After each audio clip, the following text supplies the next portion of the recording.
Ensonga z'eggwanga erya Uganda zeeyongedde okutabuka. Ffenna tumanyi nti essaawa zino byonna ebigenda mu maaso muganda wange bikaabya amaziga.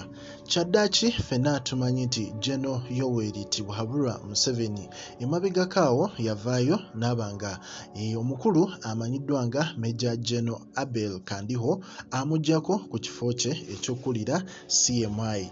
Naye ate mu mbeera eyo mu kumuggyako ekifo ekyo yalina okumusindika sayidi za wali mu South Sudan agezeeko okubaako emirimu gy'amaliriza. Ekintu kino kyalagira ddala nti omukulu Gen Muhoozi okugenda sayidi za wali e Rwanda n'anyumyamuko ne Kagame kyalagira ddala nti mulimu abantu mu gavumenti ya Museveni omukulu Kagame be yali tayagala babeere ku ntikko naddala mu nsonga za security. Yet olunaku olw'eggulo kyaddaaki aba human rights bavuddeyo ku nsonga emu Gen Museveni gye yakoze, ensonga eno nga si ndala okuggyako okuba nti omukulu ono kyaddaaki ate yasazizzaamu omukulu Abel Kandiho okugiddiza wali mu South Sudan.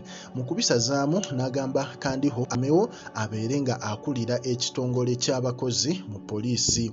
Ekintu kino kyakubye wala naddala bannayuganda oba n'abantu ab'enjawulo abazze balaba enkola ya Kandiho Abel.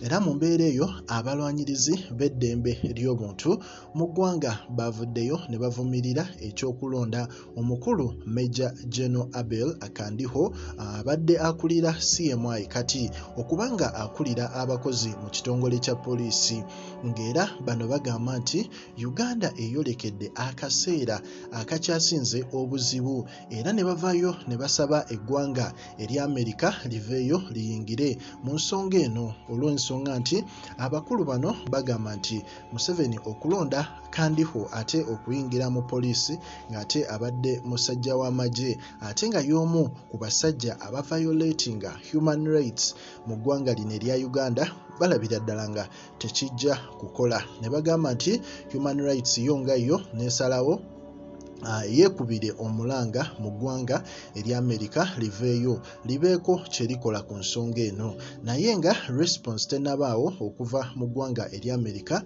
yadde twalabye omukulu Bobi Wine agendayo n'abaako ebintu reports ez'enjawulo n'ebintu bingi bye yaloopye ng'agezaako okunnyonnyola European Parliament ku ebyo ebigenda mu maaso mu ggwanga erya Uganda. Naye tulinze okusalawo okusembayo okuva mu bazungu bano abeewaayo okubanga batebenkeza ensi. Ku President Media tugamba gwonna gy'osinziira okubanga ku mukutu kwoli ne tugamba nti weebale kubanga wasubscribinga.